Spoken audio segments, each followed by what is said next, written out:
Agenda Propia Nicaragua, testimonios, reportajes, sondeos de opinión y análisis. Agenda Propia Nicaragua, narrativas, protagonistas, periodistas. Todos los lunes, miércoles y viernes a partir de las 2 de la tarde, hora Centroamérica. Buenas tardes, Tamara Morales. Buenas tardes, buenas noches, amigas y amigos. Buenos días, buenos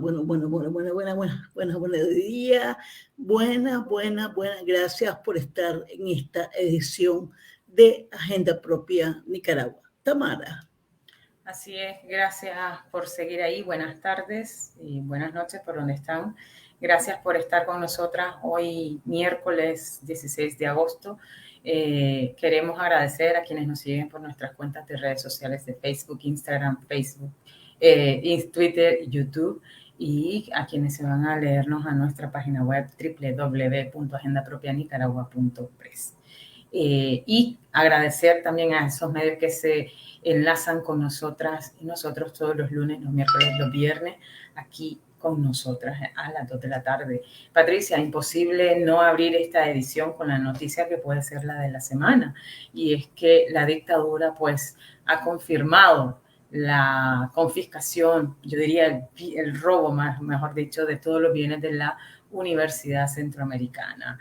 Esto se le ha abierto un proceso penal por terrorismo acompañado de la incautación de sus bienes. Acordémonos que habían congelado sus cuentas y ahora se dice que los y las trabajadoras de la universidad tienen que salir porque hay como amenaza de que llegue la policía. Otra vez, un allanamiento, una fachoría de la dictadura, cosa que se veía venir, Patricia. Efectivamente, yo había dicho, Tamara, crónica de una muerte anunciada. Y hoy puse crónica de un robo anunciado, porque eso es lo que ha ocurrido. Y eso es lo que ocurre, lo que hace la dictadura de robarse, cancelar las organizaciones y en este caso las universidades y robarse los bienes. Seguramente están haciendo una casa muy grande con todos esos bienes que le están robando a todas las organizaciones civiles. Qué lamentable, indignante, enojo, y hay una serie de sentimientos encontrados para mucha gente que pasó un tiempo o que pasó toda su vida siendo estudiante de la Universidad Centroamericana. Y vamos a ir a hablar de la dictadura, porque una dictadura absolutista es la que reprime en Nicaragua. Y para eso hemos invitado a José Antonio Peraza, quien es politólogo y excarcelado político, y Alexa Zamora, integrante de la Unidad Nacional Azul y Blanco. Porque las dictaduras han tenido en común que identifican al Estado con un único partido. También la no independencia de los poderes ha sido un elemento común, la figura de un dictador, el control de los medios de comunicación y la censura a la prensa, la propaganda de la narrativa oficial y su difusión reiterada.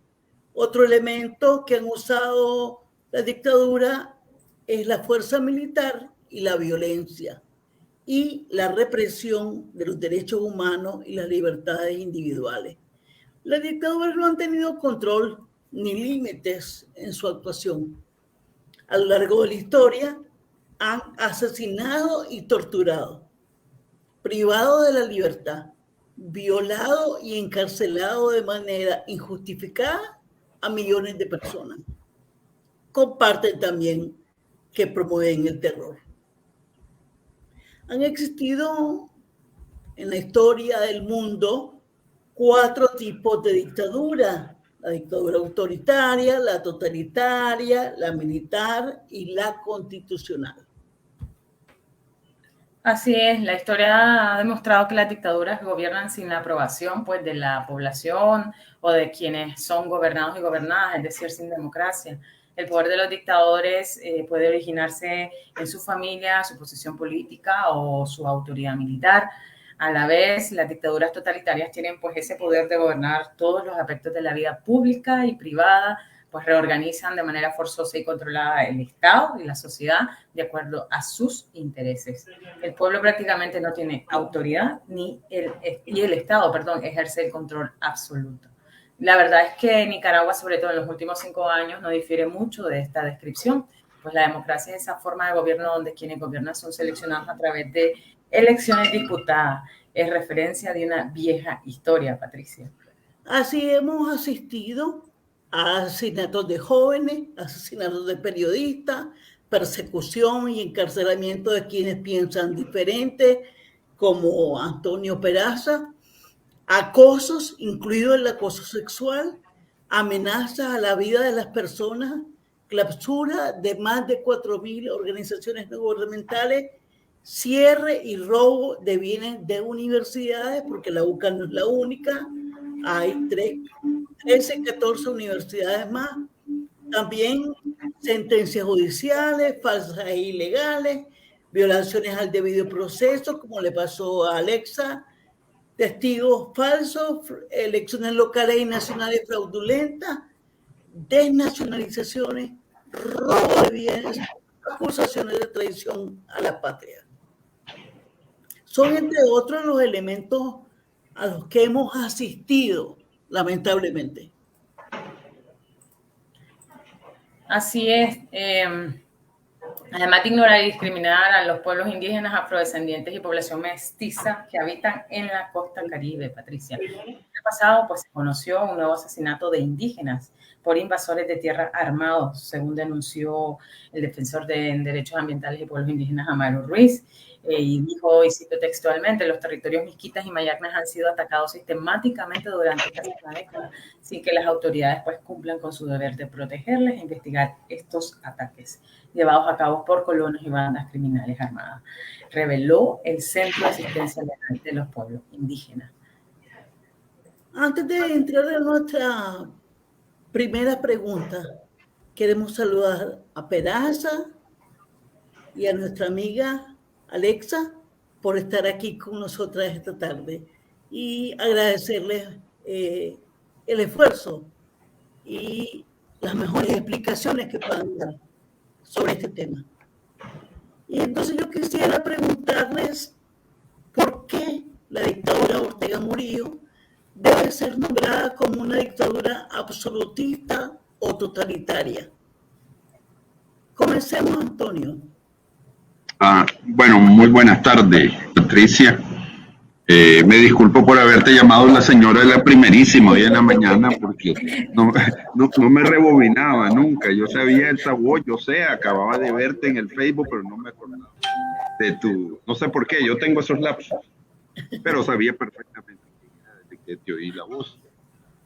Y bueno, mira, la pregunta es la siguiente. ¿En qué se diferencia el autoritarismo del totalitarismo? Por ejemplo, Somoza era un régimen totalmente autoritario, acallaba toda disidencia, pero Somoza jamás hubiera llegado, bueno, nunca llegó a los extremos que estamos viendo, porque las dictaduras autoritarias no se quedan en acallar a la gente y le respetan su privacidad, mientras no ataquen al dictador y a su régimen. Ortega ya pasó esas fronteras hace rato, y él pretende acallar todo pensamiento, incluso si pudiese meterse en nuestro interior y dominar nuestra alma, lo haría. Desgraciadamente para él no lo puede hacer, y no lo va a poder hacer, porque eso es una fantasía de los dictadores. Entonces, ¿qué pasa? El mayor elemento que tiene uno de estos regímenes que lo diferencia del autoritarismo, voy a leer algunos, tratan de adoctrinar a la gente de que vive en un paraíso, que no lo sea, y trata de remodelar las mentalidades de la gente. En otras palabras, el autoritarismo lo que quiere es usted tolere que tenemos un régimen autoritario, donde hay un todopoderoso que define todo. El que se oponga a ese dictador y a su sistema de poder va a ser castigado. En un sistema totalitario es al contrario.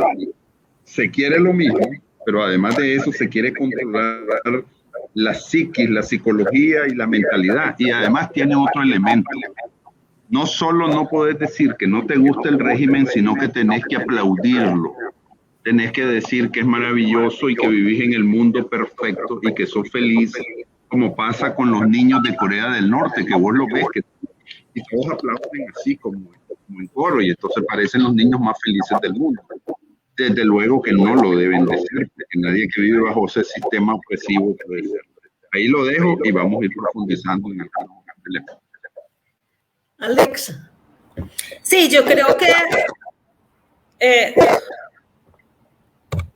¿me escucha mejor? ¿Es que se escucha mejor o no? Sí, se escucha. Ok, vale. Yo creo que José Antonio ha sido bastante ilustrativo al respecto. El autoritarismo busca controlar las instituciones estatales mediante un modelo que concentra el poder en un sistema, un partido o un grupo de poder, mientras que cuando hablamos de totalitarismo, esto trasciende, como bien lo mencionó José Antonio, de la vida institucional a la vida personal y se intenta controlar todo y que todo gire en torno a una única persona. Esto de hecho me acuerda mucho a esta frase del rey Sol, del dios Sol: el Estado soy yo, el Estado c'est moi, porque, y casualmente lo hablaba con un colega hace algunos meses, que esta mentalidad que el régimen implantó y que es un eslogan además del régimen, que nosotros no lo identificamos a tiempo, fue el de el pueblo presidente. Él intenta encarnar a través de su voluntad, el control de las instituciones y sus decretos, un poder plenipotenciario de un supuesto poder, valga la redundancia, otorgado al ser electo como presidente. Es decir, él encarna los deseos, anhelos y pensamientos de la gente. O por lo menos es lo que intenta decir. Porque realmente, imagínense, si no intentara realmente recurrir a esto, no necesitaría recurrir a elecciones. A ver, si fuera por una cuestión de legitimidad por parte de la comunidad internacional, las elecciones fueron totalmente deslegitimadas y fueron señaladas con todas sus carencias. Mientras que este subterfugio de elecciones le permite mantener esa narrativa. Y como mencionaba Peraza, eso trasciende a las instituciones y a las funciones normales de cualquier Estado, sino que trasciende, por ejemplo, al intento de controlar las instituciones religiosas. La persecución en contra de la Iglesia Católica en Nicaragua no es una mera persecución a un espacio disidente, sino es un intento de control de una parte importante de la vida de las personas, que es su vida religiosa, e indudablemente el intento de controlar la narrativa y el adoctrinamiento mediante las instituciones educativas, que ya han tenido un excelente laboratorio con las universidades públicas.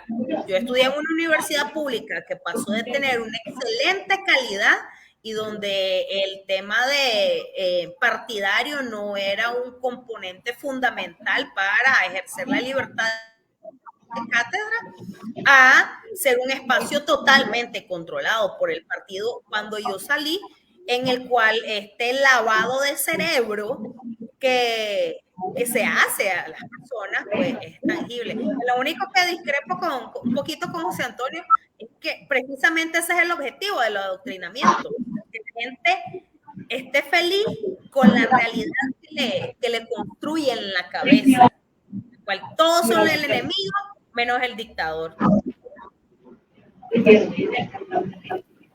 Y yo pregunto, ¿la dictadura contrasta con la democracia entonces? ¿Sería yo? Sí. Bueno, mira, elaborando la categorización que hace Andrea Schindler de los, digamos, regímenes comunes pues, que hay en el mundo. Están las democracias plenas, algunos llaman democracias liberales, esas si acaso llegan a unas 20 y tantas, ¿verdad? Son muy pocas. Son muy pocas. En América están Estados Unidos, está Canadá, Uruguay,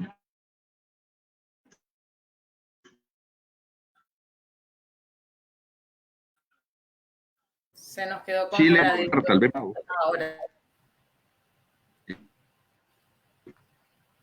Estoy teniendo algún problema. Parece con tu sonido, José Antonio. Es democracia. Alexa, si quieres agregar mientras el audio de él se mejora.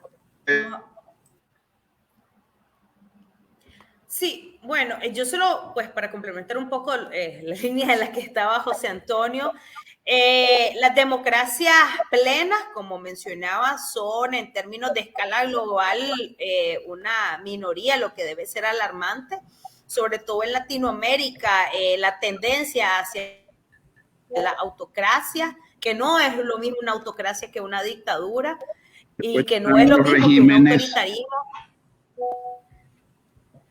ha sido una constante. Y yo creo que Nicaragua es un perfecto caso de estudio de cómo un régimen autoritario evolucionó rápidamente en una dictadura totalitaria. ¿Es todavía un problema la comunicación con Antonio? Porque, bueno, voy a seguir con Alexa. ¿Por qué el Frente copa totalmente todo el espacio público? Y cuando digo el Frente, digo el partido político único que se promueve en Nicaragua. Sí, fíjate que lo que menciona yo creo que es interesante también de estudiar el nivel de organización y el nivel de hilado fino que realizó el Frente incluso antes de retomar el poder. Fue bien preciso. Este nivel en el cual están presentes en las comunidades, en las que están presentes también en las comarcas, donde desarrollaban ya programas sociales, donde tenían un tejido social bastante sólido, ha sido fundamental para cimentar el control y el poder que ahora vemos reflejado ya no solamente como una dictadura totalitaria en todos los espacios públicos, sino también para mantener el control. Es un sistema casi orwelliano donde tu vecino es quien te vigila. ¿Por qué? Porque todos tenemos en la cuadra un vecino que es parte del CPC o que si trabaja en alguna institución pública es parte del CPC, de la institución pública en la que se trabaja, donde se alienta al compañero de trabajo a reportar las actitudes disidentes de sus colegas, y esto se ha traducido en la consolidación de estas supraestructuras que permiten que el Frente ahora actúe y cope los espacios de poder. Pero como decimos, una de cal y una de arena. El resultado, esta forma de actuar del Frente no hubiera sido posible si hubiera habido dos cosas: un contrapeso efectivo y una intervención efectiva en esos mismos espacios de tejido social por parte del Estado como ente autónomo, y de la contraparte, que serían en este caso otros partidos, que sí vimos que se dio por parte de la sociedad civil y que esto no lo tenía en el radar del Frente, y por eso 2018 se le sale del esquema totalmente. Sí, porque dicen, pero ¿qué pasó? Porque mi CPC no está controlando la cuadra, porque los miembros del gabinete del Poder Ciudadano no están teniendo control sobre esto. Y a eso a lo que están apuntando también, a pulverizar esos espacios autónomos que todavía sirven. José Antonio, ¿cómo estamos con la comunicación? Ya me cambié el teléfono y espero que mejore. Gracias. es que hubo mucha fluctuación aquí. Ok. Estábamos hablando con Alexa sobre este fenómeno, entre comillas, de la preeminencia del partido único sobre todas las instituciones públicas. ¿Del partido? Así es. Bueno, es que, a ver, hay que ver la concepción que tiene el sandinismo en general del poder. Viene de una guerrilla, nunca fue un partido político, nunca se discutieron los temas. El tema de la democracia interna es básicamente el esquema leninista, ¿no? ¿Cómo se dice? El centralismo democrático, se toman las decisiones, ahí lo que se define simplemente no se consulta, se aplica, y eso ha estado presente en el Frente Sandinista siempre. Hay una retórica y la toman de Carlos Fonseca, que la discusión, que esto, que lo otro, pero la realidad es lo que hemos visto siempre es que ahí no hay una pizca de democracia y siempre se apela a un pasado heroico, a un pasado efectivo, a que han sido grandes negociadores, a que han logrado cosas, ¿verdad? Esa narrativa, y que uno la puede ver muy bien en el Chino Enoch, ¿verdad? Ahora que el Chino Enoch está revisando todo su pasado, y entonces me imagino que debe tener una crisis. Yo le pregunto, hay veces, Chino, vos tenés una crisis existencial profunda, ¿verdad?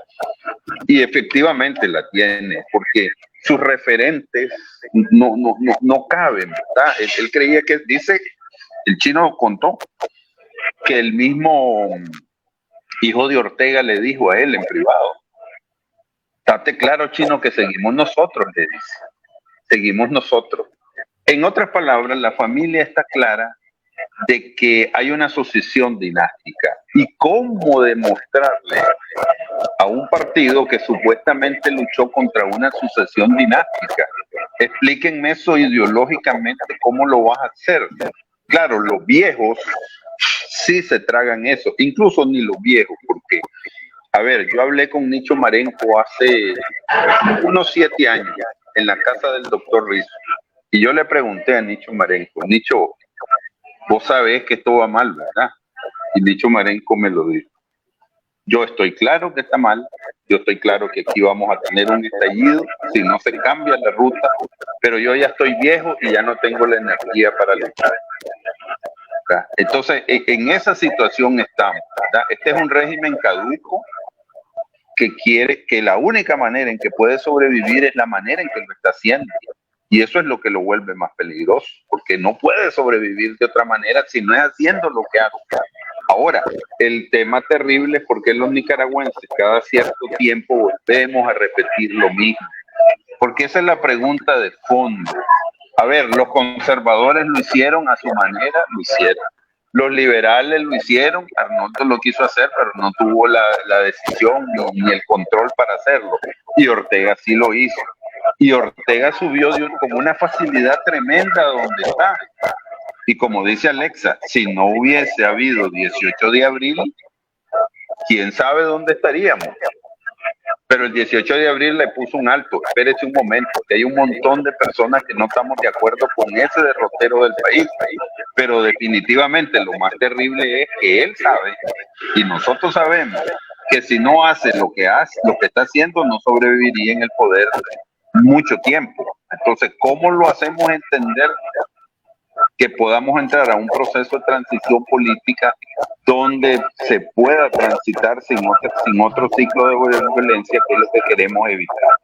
Ahora, conociendo Nicaragua y conociendo a Ortega, eso no va a ocurrir sin una sacudida profunda a toda la nación, donde nos va a afectar a todos, ¿verdad? Eso hay que tenerlo claro. La historia de Nicaragua es clara, marca derrotero. Sabemos que siempre hay violencia y sabemos que siempre hay enfrentamiento y sabemos que el que esté en el poder se resiste hasta el último momento a entregarlo. Y existe otra lógica en Nicaragua que la mayoría de la gente no quiere aceptar. Casi siempre los poderes fácticos, en este caso el ejército, no se oponen al dictador, casi siempre se amarran a favor de él. Y les invito a que vean hoy la entrevista de William Grisby del día de hoy, donde habla bellezas del ejército, de Avilés, que estuvo en una conferencia internacional en Rusia, y me menciona a mí. Y no les digo porque me menciona a mí, porque dice que yo soy parte de un famoso grupo que eligió la CIA para dirigir digamos, el nuevo directorio de la supuesta nueva Contra. Ahí lo dejo. Quiere decir que la dictadura está pretendiendo acabar con lo que queda de democracia en el país. Sí, eso es. Sí, mira, yo creo que eso es el mejor resumen, pero no solo con lo que queda de democracia, sino con lo que queda de potencial tejido social que pueda ser adverso y con lo que queda de remanente de pensamiento crítico. Si vos querés controlar a una sociedad, tenés que controlar la dinámica más íntima. ¿Cuál es la dinámica más íntima de un individuo? Sus creencias en términos religiosos, téngala o no las tenga, de la índole que sea, y la otra, la educación. Lo voy a hablar con algo que va a sonar uno de los ejemplos, si quieren, más básicos del mundo. Yo no sé si se acuerdan en Nicaragua cuando hubieron 5, yo estaba súper chiquita, como 5 o 6 años de corrido de campaña, incluso en el colegio, de no botar basura en la calle. Y de repente se comenzó a ver horrible que alguien tirara basura en la calle. Había una sanción social y moral de tirar basura en la calle. Eso, adoctrinamiento en el sentido más puro, sin hablar ideológicamente, o mejor dicho, está educando al individuo para que tenga un patrón de comportamiento. ¿Qué es lo que pretende Ortega? Porque ya lo está haciendo en los colegios públicos. Todo gira en torno al al comandante y a la compañera y al buen gobierno. En los libros de historia no vas a ver alusiones a lo que aprendimos, tal vez a lo que aprendí yo de historia de Nicaragua o de civismo, que había una clase que se llamaba moral y cívica. O sea, eso influye en los valores y en los patrones de comportamiento de sus ciudadanos y lo amolda a la necesidad de quien está en el poder. Eso es claro. Y ya la democracia va a pasar a ser un concepto utilitario para Ortega, en el cual va a seguir haciendo sus parapetos de elecciones, no por mucho. Y creo que eso es lo que tenemos que ver realmente, cómo está el establishment, el poder militar, los círculos de poder económico cerca de Ortega, para poder tener una radiografía de a dónde apunta este posible cambio o este relevo, entre comillas, de poder entre ellos mismos, y querer pulverizar el pensamiento crítico de la gente, que ahí es donde yo en lo particular creo que Ortega se equivoca. El hecho de que en Nicaragua la gente no esté en las calles no implica que ella logró lograrla. Bueno, es que la historia ha demostrado que no es así, que la resistencia ahí queda, pero él sabe, por la historia que él tiene, de dónde vienen las rebeliones, quién es el que está molesto, quién es el que protesta. Él sabe que los empresarios no van a mover un dedo, porque les tiene la pistola puesta y ellos saben que si ellos se mueven mucho pueden perderlo todo, no se van a mover porque es su tradición. La Iglesia Católica ya prácticamente está controlada, ¿verdad? Hay sacerdotes que tienen una actitud de rebeldía, pero la jerarquía se ve bastante, digamos, no acomodada, porque esa no es la palabra, pero está, digamos, detenida en cualquier iniciativa para desafiar al rey. Entonces ahí viene la gran pregunta, como opositores, y yo me considero opositor, ¿qué vamos a hacer? Porque definitivamente cuando llegamos a estos momentos es donde sale, ok, no podés tener un método tradicional de lucha porque no tenés espacio. La clandestinidad requiere dinero. Porque si vos te vas a la clandestinidad, alguien te tiene que mantener. Y si no tenés quien te mantenga, tenés que empezar a asaltar bancos, a robar empresas para poder sostenerte. Porque ¿de dónde vas a comer? ¿Y quién va a alimentar a tu familia? ¿Y de qué vas a comer? ¿Verdad? Entonces vienen la gran disyuntiva de cómo hacer. El exilio exterior puede ayudar mucho. Es urgente que lo haga, pero al final los cambios se van a dar en Nicaragua. Y hay que estar claro, Ortega todavía está cómodo en el poder. Tiene el control de la policía, tiene control del ejército, es un paria internacional, pero eso a él no le importa. Y él lo que quiere es morir en el poder, igual que Franco, y heredárselo a su mujer, que posiblemente se lo va a querer heredar a su hijo. ¿Vamos a permitir eso los nicaragüenses? Yo lo dudo tomando en cuenta la historia de Nicaragua, pero definitivamente Ortega sí quiere morir en el poder y porque tiene horror. Entonces, ¿qué es la única manera en que lo veo? Que ahorita haya un cambio de correlación de fuerza es una comunidad internacional bloqueándolo por todos lados y la construcción de de una alternativa de poder que pueda entrar en algún momento dentro del país o que lo obligue a abrir un espacio para hacer lucha política. Y la otra cosa es el derrocamiento, que muchos dicen hay que derrocar a la dictadura, pero ninguno me dice cómo. Y decir que voy a derrocar a la dictadura sin decir cómo, como hay algunos grupos que dicen que es que la gente va a salir a la calle. ¿Y cómo va a salir a la calle? Esas no son rebeliones, son explosiones de descontento que van a ser fácilmente controladas, porque él domina todo el aparato militar. Entonces, ahí tiene que haber una profunda reflexión de cuál es el camino estratégico para poder salir de Ortega.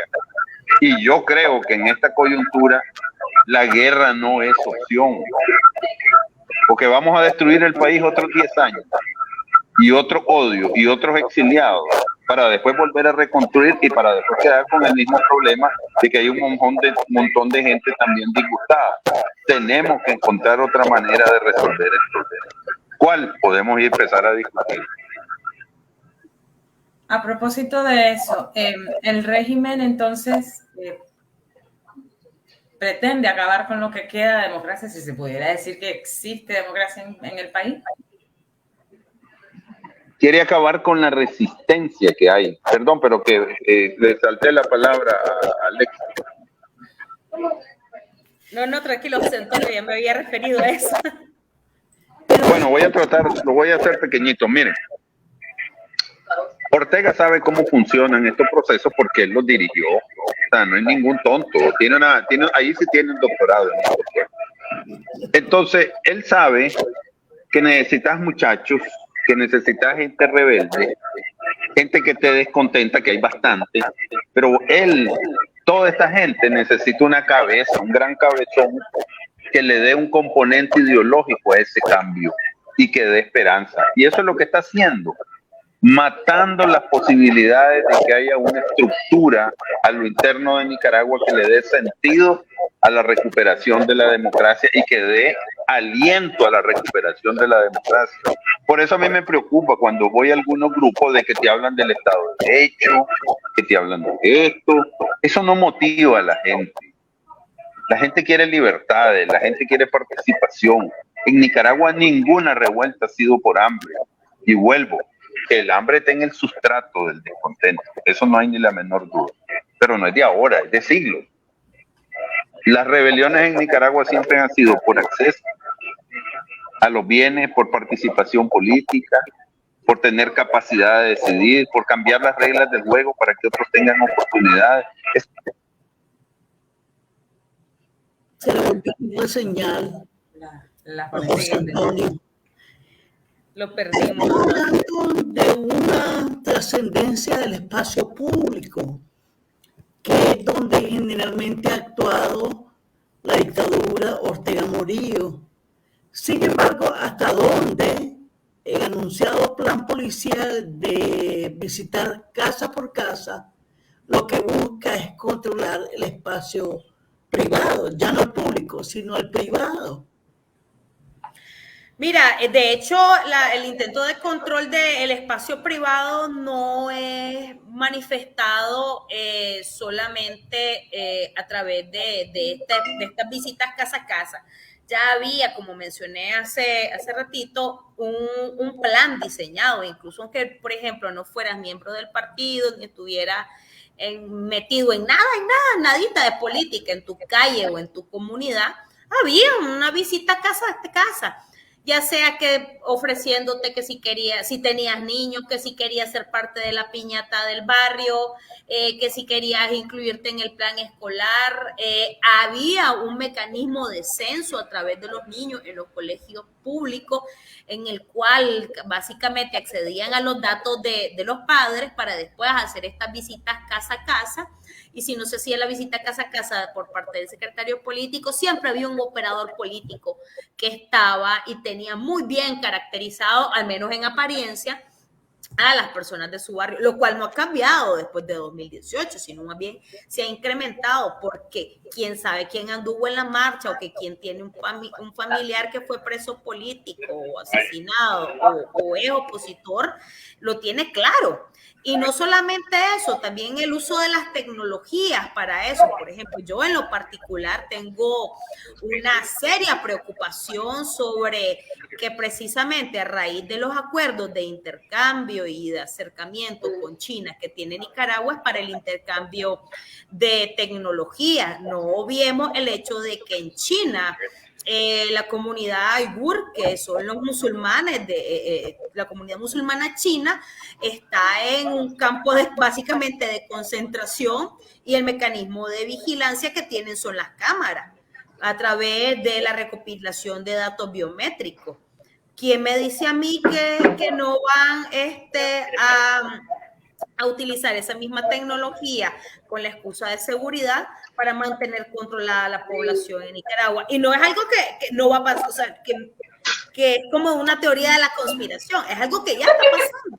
Y pasa en varios países, y pasa en los países que tienen estos intercambios tecnológicos para asuntos de seguridad con China.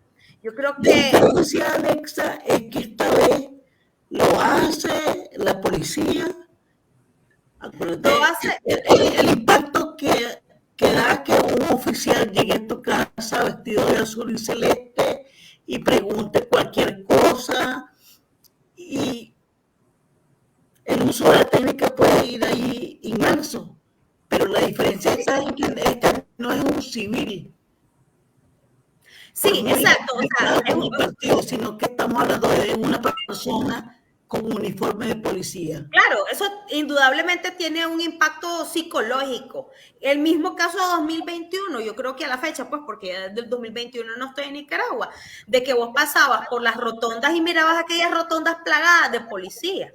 O sea, eso es un uso de la fuerza, un uso del monopolio de la violencia para establecer un estado, bueno, para consolidar, porque ya está establecido un estado policial en el cual la gente tiene un miedo legítimo, además, de terminar encarcelado o, en el peor de los casos, desaparecido, torturado, que no es tampoco una elucubración. Y otra cosa de la que siento que se habla muy poco es de estas alianzas extrarregionales que está consolidando el régimen con otras dictaduras, autocracias y tal, porque mencionaba José Antonio de que la dictadura es un paria en la comunidad internacional. Bueno, es un paria en la comunidad internacional y en los organismos multilaterales que son pro democracia y pro derechos humanos. Pero esta conformación casi que tiene un paralelismo histórico con los países no alineados, que son precisamente China, Rusia, Irán, Pakistán, Corea del Norte, no la deberíamos pasar por alto, precisamente. Punto número uno, por la influencia económica que tiene China en Latinoamérica, que crece discretamente y que para economías dependientes en autocracias y con alto nivel de corrupción tienden a calar, y eso es una vía incluso que le da margen de maniobra para el tema de evasión de sanciones económicas No van a cubrir todo el mercado, pero pueden influir en potenciales receptores de mercado. Lo segundo es el tema, miren, no es que Rusia ahorita se vaya a poner a mandarle armamento militar y equipar a Nicaragua. Además, los intercambios militares se venían dando de manera muy discreta y, bueno, que ni tan discreta en Nicaragua, porque incluso hay una base en Nicaragua, donde unos edificios donde viven los rusos, que primero era supuestamente para intercambio de los que iban a ir a trabajar a la Mechnikov, que nunca se dio. Pero y los que viven ahí son oficiales y cuerpos diplomáticos rusos. Ahí nadie sabe qué pasa.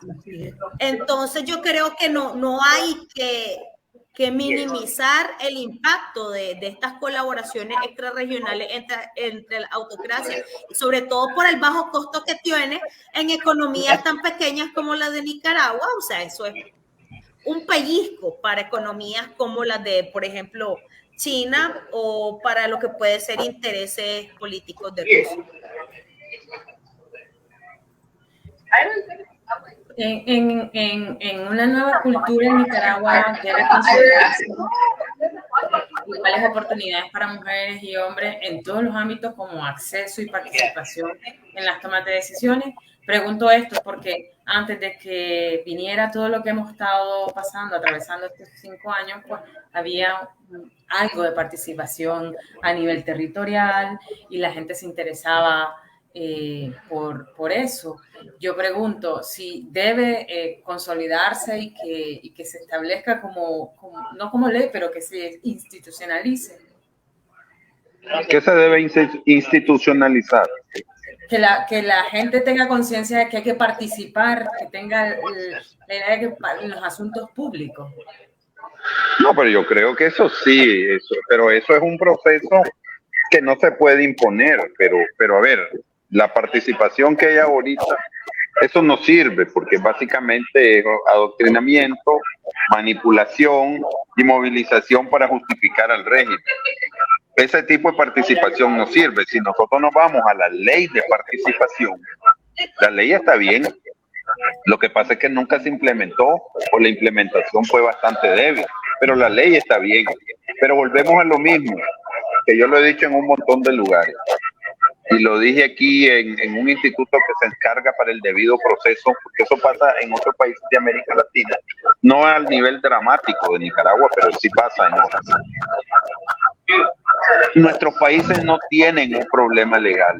Por ejemplo, cuando yo regresé a Nicaragua, hace como 23, 24 años, yo me acuerdo que todas las instituciones que llegaba siempre te ponían como un indicador de éxito: tenemos la mejor ley de juventud, tenemos la mejor ley de no sé cuánto, tenemos la mejor ley de tal cosa. Pero eso no tiene ningún valor. Eso no tiene ningún valor. O sea, no es que no es importante hacerlo, pero eso no es que tiene el valor. Por ejemplo, lo importante es que las leyes que se construyan se cumplan. Pero en Nicaragua se hacen leyes para que no se cumplan y todo el mundo está claro de que no se van a cumplir. Entonces, lo que tiene que empezar es a valer la ley, pero para que valga la ley, las clases políticas tienen que llegar a un acuerdo de que van a respetar lo que el marco legal empiece a construir. Y yo recuerdo algo que me dijo un profesor en Costa Rica cuando se formó la famosa Sala Cuarta. La Sala Cuarta es la sala especial para el ámbito constitucional. Y los sectores más conservadores de Costa Rica se oponían a muerte a la construcción de la Sala Cuarta. Y un profesor muy conservador y muy influyente en Costa Rica, en todos los medios, no voy a decir su nombre, nos dijo en la clase una cosa que era muy importante. Nos dijo: los sectores más conservadores de este país no entienden que los pobres, la única manera que tienen para defenderse es tener un sistema legal que funcione. Incluso puede estar ese sistema legal en contra de ellos, pero si vos pones un recurso de amparo y la gente vota porque tenés jueces honestos y correctos, con base a la legalidad vos podés defenderte. Pero en Nicaragua tenemos un sistema judicial que es un asco, y no ahora, desde hace mucho tiempo. Pero eso tiene que ver con la moralidad pública y con los acuerdos que tienen las élites de poder. El contrato político y social de las élites del poder tiene que cambiar, pero es que eso es lo que yo no veo que cambie. Hay mucho discurso de cambio, hay mucha lamentación de que hemos fallado durante más de 2 siglos. Y yo creo que en eso estamos clarísimos, pero cuando vos ves las actitudes, incluso me atrevería a decir que hay muchos jóvenes que supuestamente son hijos de Abril, que tienen muchas actitudes que no tienen nada que ver con esa nueva mentalidad, porque eso no va a nacer de la noche a la mañana. Hay que invertir un montononón de plata educando a la gente, y eso nos va a tomar por lo menos 20 años, o 35, 30, lo que toma una reforma educativa. Por eso yo les digo a la gente, sin tratar de desmotivar a nadie, este proceso es largo, salir de Ortega va a ser de alguna manera largo, a menos que haya un colapso del sistema, como dice Oscar René Vargas. ¿Podría ser? Sí, pero yo no lo veo. Pero podría ser. Podría ser. Absolutivo. Este tipo de cosas que vos estás señalando. Incluso uno se pregunta si es parte del plan absolutista. Acuérdate que el absolutismo lo que quiere es cambiar la lógica del Estado también y de la sociedad. Entonces, hasta dónde cerrar las universidades privadas y crear universidades paralelas como las que han estado creando, tiene que ver con el plan de convertir lo que está pasando en la sociedad. Sí, pero fíjate, yo creo que, y me parece que en algún momento José Antonio lo mencionó. A ver, voy a decir algo que para alguna gente es polémico. O sea, Daniel Ortega no está ahí por su bota. Daniel Ortega está ahí como resultado de un entorno cultural en el cual el ciudadano se desligó de su rol ciudadano de fiscalizar, de poner control, de no ceder poderes de manera absoluta, es decir, no dar cheques en blanco, que el resultado, lamentablemente, no solo de Ortega y su cúpula y su sistema corrupto, sino de una corrupción en la cual el ciudadano no ve la necesidad o lo positivo o el resultado de participar en la toma de decisiones de lo inmediato que puede ser un cabildo municipal y mucho menos en lo macro. El ciudadano nicaragüense antes de 2018 no miraba la relevancia de ser un sujeto político activo. Y con sujeto político no me refiero a estar organizado, no me refiero a ser parte de un partido político, sino que me refiero de, bueno, tengo estos derechos y los voy a ejercer. Que es una cuestión que nosotros vemos de manera contrastante en sociedades como la tica o como la estadounidense. A mí me ha asombrado. Creciendo, Alexa. ¿Ah? Eso venía creciendo. Porque eso venía creciendo, te digo. Exacto. Porque había grupos en algunos municipios que sí se tomaban en serio la participación local, por ejemplo. Sí, a eso precisamente voy. Lo que pasa es que esto fue un proceso de desgaste y a la fecha, o sea, hay grupos y que son los que más ataca Ortega, que principalmente se dedicaban a fomentar, fortalecer y brindar herramientas en las comunidades de participación ciudadana. Pero ¿qué es lo que pasa? El ciudadano, aún con estas herramientas, chocaba con una realidad y es que los procesos no funcionaban. Las instituciones no funcionaban. Y versus lo que dice José Antonio, yo lo que estoy diciendo básicamente es que no es solo un tema de educación, es de reconstruir la confianza de la sociedad en las instituciones y de que su rol como ciudadano vale la pena y por tanto debe involucrarse para no volver a repetir este ciclo, que es uno de los grandes retos a los que nos enfrentamos. El paso 1 de la tarea, como para poder ver cómo arrancamos este asunto, es salir de Ortega, pero no es cierto que saliendo Ortega se resuelven todos los problemas de Nicaragua. Hay mucha tela que cortar en eso.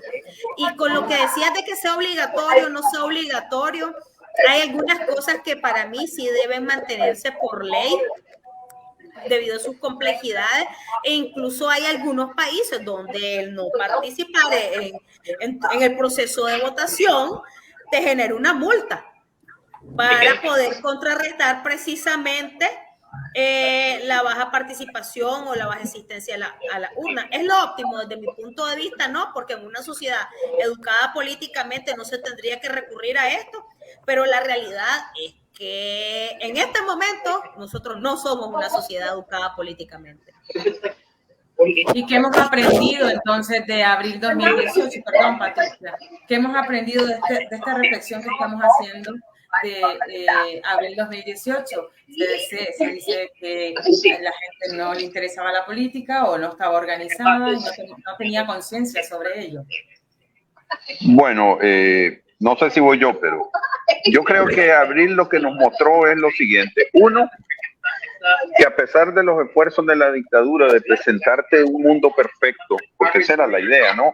Aquí todo el mundo está bien, ya nadie se quiere ir, todo está magnífico. Lo que demostraron los ríos de gente espontánea, porque yo que organicé marcha, nunca dimos un centavo, ¿no?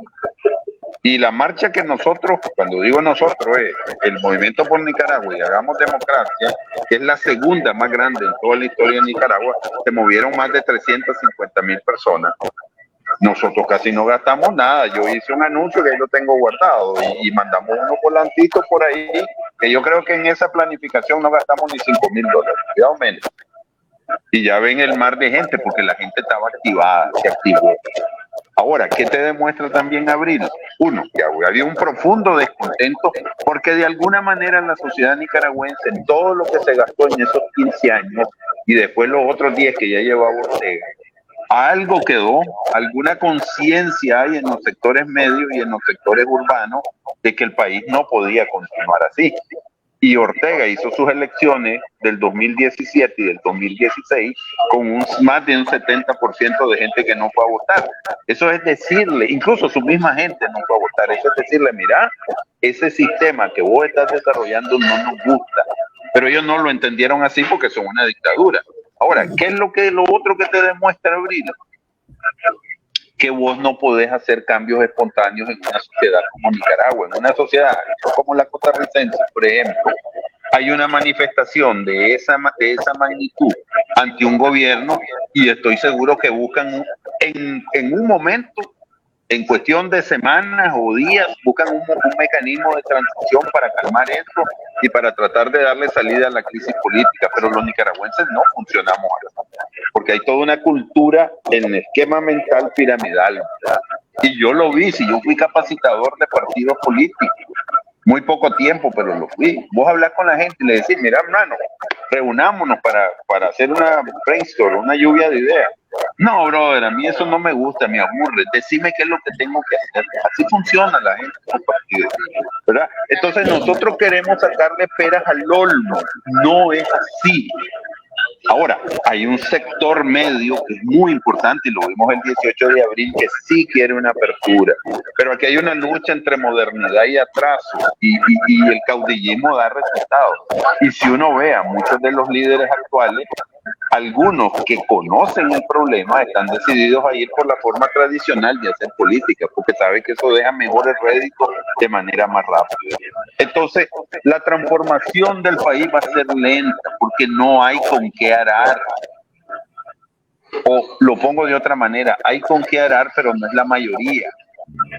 Entonces, y esa mayoría no va a llegar de un día para otro. Eso hay que construirlo, hay que todo, es como un niño, hay que alimentarlo, hay que cuidarlo, y eso va a dar fruto tal vez de aquí a 2050 si salimos de Ortega antes del 30, ¿verdad? Entonces, lo que quiero decir es que ya está activado el germen de que hemos fallado durante décadas, durante siglos, pero definitivamente la transición no se ha dado. Está en lo que decía Gramsci, que no solo lo decía Gramsci, lo viejo no ha terminado, está bien vivo, y lo nuevo no está claro para dónde vamos. Porque en lo nuevo hay un montón de contradicciones y hay gente que quiere volver a lo viejo, ¿verdad? No te lo voy a decir, pero esa cosa de yo sentarme con esa gente con la que yo, en mi vida me hubiera sentado con ellos y ahora tengo que aguantármelos y además están a mi mismo nivel y yo no les puedo, eso les molesta. Y yo lo veo, pues, pero esas cosas son así. La Nicaragua nueva va a construirse así y no va a ser sencillo, pues, porque hay poderes que no lo quieren así y se van a oponer y tienen mucho poder. Yo quiero finalizar esta plática con ustedes, que no quiere decir cerrar el tema. Patricia, también tenemos como un poquito de fondo ahí raro tuyo que no se entiende muy bien la pregunta. No, Sí, yo tengo problemas de conexión, no sé por qué, porque todo está teóricamente bien, pero hay un problema.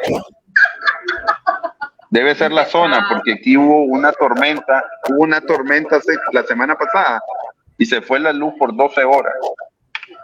Pues tal vez por ahí anda la cosa. Bien, ¿me escuchan en este momento? Bien. Más o menos, regular.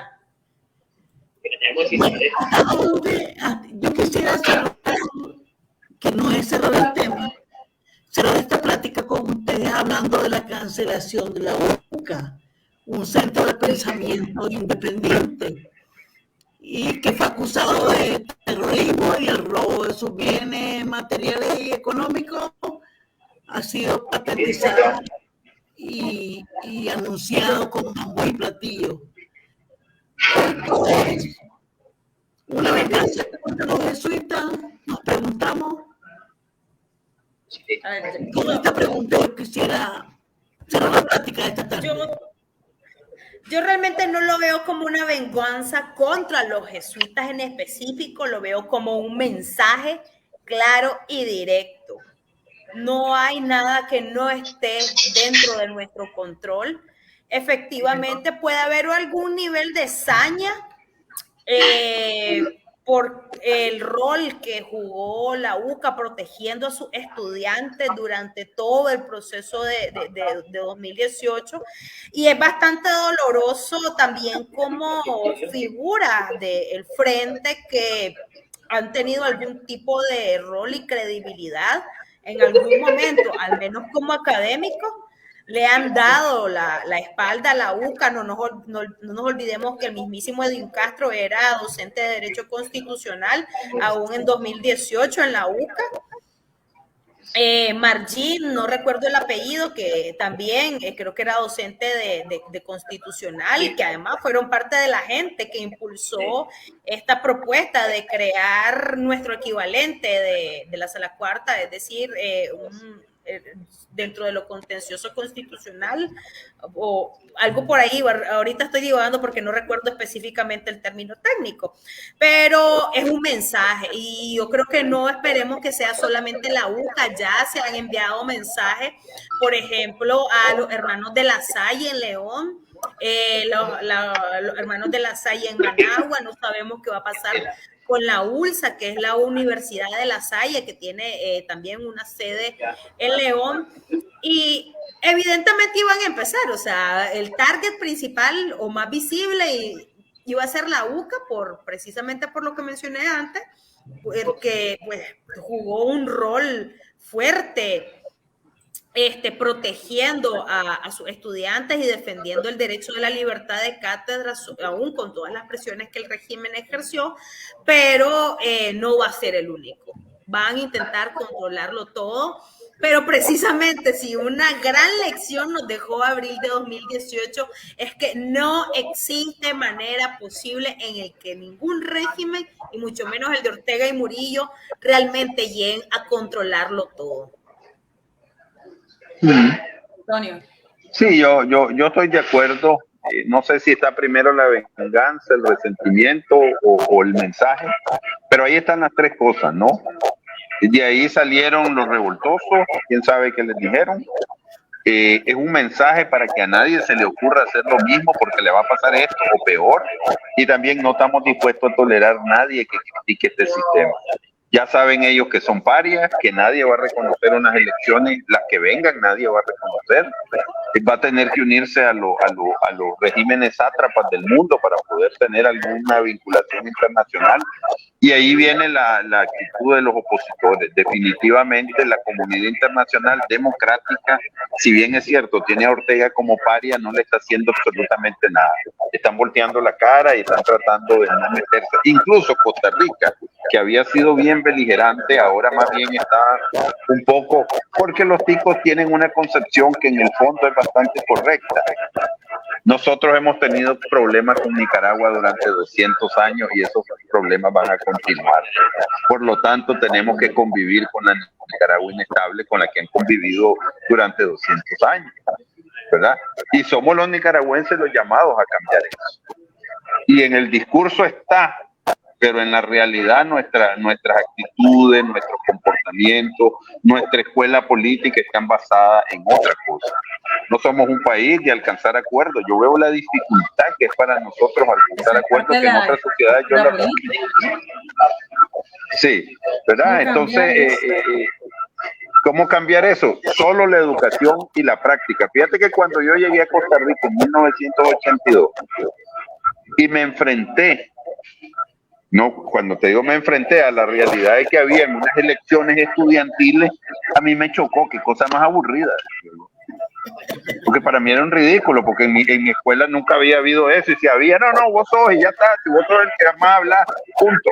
¿Por qué? Porque es una cosa interiorizada. Nosotros necesitamos un caudillo, llamarlo un hombre fuerte, que define todo, que resuelve todo, yo no me jodo, que lo resuelva él. Y entonces crear esa ciudadanía solo se logra con educación. A ver, si una persona no puede defender sus derechos, si no puede hacer una carta, si no tiene iniciativa para ayudarle, ¿cómo va a defender sus derechos? Tiene que buscar a alguien que se lo haga. Y entonces el caudillo te da esa facilidad. Por ejemplo, en Costa Rica vos no ves a nadie diciendo en una parada de buses Curridabat o voy para la Juela. ¿Por qué? Porque la gente sabe leer y escribir y la gente lee los buses. En Nicaragua, como tenés un montón de analfabetos, tenés que estarle gritando a la gente para dónde ve el bus para que la gente entienda. Entonces los cambios no son mágicos. A la gente hay que darle herramientas para el cambio y no hemos invertido en ese cambio porque hay mucha gente que está muy feliz en esta Nicaragua que no nos sirve a la gran mayoría. Porque, a ver, este es mi segundo exilio. Este es mi segundo exilio. ¿Y cuánto he perdido en cada uno de esos exilios? Y así estamos todos. ¿Cuánto dejaste ahí botado? Y volver a reconstruir. Y los otros, y Costa Rica, yo he visto el desarrollo de Costa Rica. Cuando yo llegué a Costa Rica, Nicaragua tenía el 80% del PIB de Costa Rica. Hoy el PIB de Costa Rica es casi 6 veces el de Nicaragua. Eso pasó en 43 años. Si eso no nos demuestra que nosotros estamos equivocados, yo ya no sé qué es lo que va a pasar. Y ¿sabes qué es lo peor? Cuando oigo a algunos políticos le quieren dar lecciones a Costa Rica de cómo gobernar. Definitivamente que tenemos un problema. Porque además del fracaso evidente de lo que hemos hecho en los últimos 43 años, queremos decir que nosotros somos ejemplo país y estamos mal. Y eso demuestra una ceguera, una incapacidad de reconocer los grandes errores que hemos cometido en los últimos 2 siglos. Y no quiero ser, y termino con esto, los pueblos, hay muchos pueblos que han pasado por lo mismo que nosotros y han logrado superarlo, por lo tanto nosotros también podemos. Gracias por ese mensaje esperanzador, José Antonio, creo que es importantísimo. Gracias, Alexa, también por haber estado en esta plática. Como digo, no se cierra aquí el tema, cerramos la plática porque se nos ha ido el tiempo. Gracias, Tamara, ya tenemos más de 1 hora de nuestra plática esta tarde. Sí. Gracias, amigos. Gracias a ambos, seguramente vamos hasta luego. Y gracias a Bye. Del otro lado. Un placer y estoy a la orden, siempre. Gracias, José Antonio. Hasta luego. Esta ha sido una edición más de Agenda Propia Nicaragua. Te esperamos los lunes, miércoles y viernes a partir de las 2 de la tarde, hora Centroamérica. Visita nuestra web agendapropianicaragua.press.